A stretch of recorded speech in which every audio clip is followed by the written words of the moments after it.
अखिलेश यादव 9 साल के थे, राजनीति या इश्क नहीं समझते थे। तब पापा के साथ खेलते हुए उन्हें ये पता नहीं था कि उस वक्त जो हो रहा था उस पर 40 साल बाद उन्हें जवाब देना पड़ेगा। 19 जनवरी 2022 को अखिलेश एक प्रेस कॉन्फ्रेंस कर रहे थे। एक पत्रकार ने पूछा कि अखिलेश जी, अपर्णा बीजेपी में चली गई हैं, क्या कहेंगे? अखिलेश को जवाब देते नहीं बन रहा था, इतना ही कह पाए, उनको शुभकामनाएं। कहानी शुरू होती है 40 साल पहले यानी कि 1982 से। देश में कांग्रेस टूट रही थी। यूपी में पिछड़ा वर्ग खास करके यादवों का दबदबा बढ़ रहा था। उन्हें उनके नेताजी जो मिल गए थे।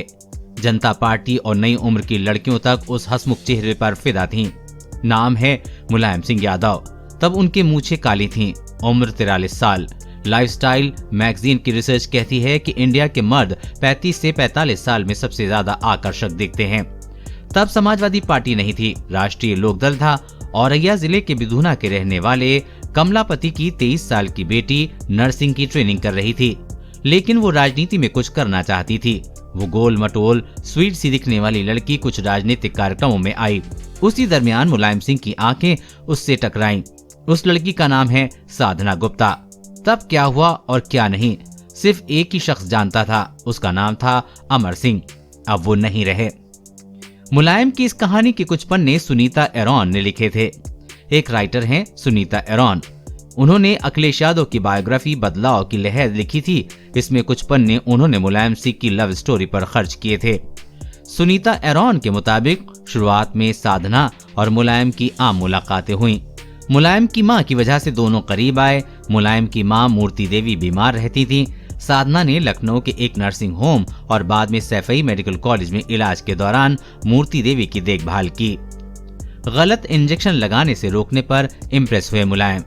सुनीता एरॉन लिखती हैं कि मेडिकल कॉलेज में एक नर्स मूर्ति देवी को गलत इंजेक्शन लगाने जा रही थी। उस समय साधना वहां मौजूद थीं और उन्होंने नर्स को ऐसा करने से रोक दिया। साधना की वजह से ही मूर्ति देवी की जिंदगी बची थी। मुलायम इसी बात से इम्प्रेस हुए और दोनों की रिलेशनशिप शुरू हो गई। तब अखिलेश यादव स्कूल में स्टूडेंट थे। दरअसल साधना खुद नर्स रही हैं। उन्होंने शुरुआती दिनों में कुछ दिनों तक नर्सिंग होम में काम भी किया है, इसलिए उन्हें इंजेक्शन का आइडिया था। 6 साल तक अमर सिंह ने मुलायम की लव स्टोरी छिपाए रखी। साल 1982 से 1988 तक अमर सिंह इकलौते ऐसे शख्स थे जो जानते थे कि मुलायम को प्यार हो गया है। उन्होंने किसी से कहा नहीं। कहते भी कैसे, मुलायम के घर में पत्नी मालती देवी और बेटे अखिलेश थे। अखिलेश को साधना ने थप्पड़ मार दिया तो मुलायम ने उन्हें पढ़ने के लिए दूर भेज दिया। कारवां मैगजीन में नेहा दीक्षित ने इस कहानी पर लिखा था। उन्होंने बिना नाम छापे परिवार के खास लोगों के हवाले से लिखा। साल 1988 में पहली बार मुलायम ने ही अखिलेश को साधना गुप्ता से मिलवाया। तब वो 15 साल के थे। उसी वक्त अखिलेश को साधना अच्छी नहीं लगी। एक बार तो साधना ने उन्हें थप्पड़ मार दिया। कुछ समय बाद उन्हें पढ़ाई के लिए पहले इटावा फिर धौलपुर राजस्थान भेज दिया। कहानी अभी खत्म नहीं हुई है मेरे दोस्त। यहाँ होती है विश्वनाथ चतुर्वेदी की एंट्री। विश्वनाथ चतुर्वेदी कहानी में एक अजीब किस्म के कैरेक्टर हैं। उन्होंने कुछ ज्यादा नहीं किया, बस मुलायम की जिंदगी के जितने पन्ने दबे थे उन्हें उखड़वा डाले। उन्होंने मुलायम के खिलाफ 2 जुलाई 2005 को सुप्रीम कोर्ट में एक हलफनामा दायर किया। पूछा कि 1979 में 79,000 रुपए की संपत्ति वाला समाजवादी करोड़ों का मालिक कैसे बन गया। सुप्रीम कोर्ट ने कहा सीबीआई मुलायम की जांच करे। जांच शुरू हुई। 2007 तक पुराने पन्ने खंगाले गए, नई रिपोर्ट लिखी गई। इनमें ये सब लिखा गया।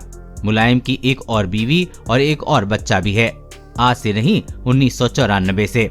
1994 में प्रतीक गुप्ता ने स्कूल के फॉर्म में अपने परमानेंट रेसिडेंस में मुलायम सिंह का ऑफिशियल एड्रेस लिखा था।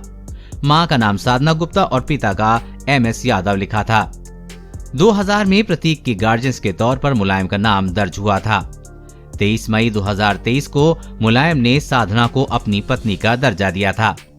सच तो ये है कि सही तरीके से साधना मुलायम की जिंदगी में आई 1988 में और 1989 में मुलायम यूपी के CM बन गए।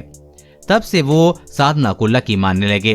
पूरे परिवार को बात पता थी, कहता कोई नहीं था। अब जब सब सामने आ ही रहा था तब 2007 में मुलायम ने अपने खिलाफ चल रहे आय से अधिक संपत्ति वाले केस में सुप्रीम कोर्ट में एक शपथ पत्र दिया। इसमें लिखा था, मैं स्वीकार करता हूं कि साधना गुप्ता मेरी पत्नी और प्रतीक मेरा बेटा है। अब डर जगा कि समाजवादी पार्टी का एक और उत्तराधिकारी पैदा हो गया है, लेकिन कहानी यहाँ खत्म नहीं होती। अखिलेश अपने पिता से काफी नाराज थे। मुलायम ने अकेले लड़ाई करके विधानसभा चुनाव 2012 जीता और गद्दी दे दी। अखिलेश यादव को बोले, ले बेटा संभाल। 19 जनवरी को जब उसी साधना की बहू अपर्णा ने बीजेपी का झंडा थामा तो लोगों ने पूछा, क्या अखिलेश संभाल नहीं पा रहे हैं? फिलहाल वो इतना कहकर निकल गए कि उन्हें शुभकामनाएं। देश और दुनिया की हर अपडेट पाने के लिए चैनल को सब्सक्राइब करें।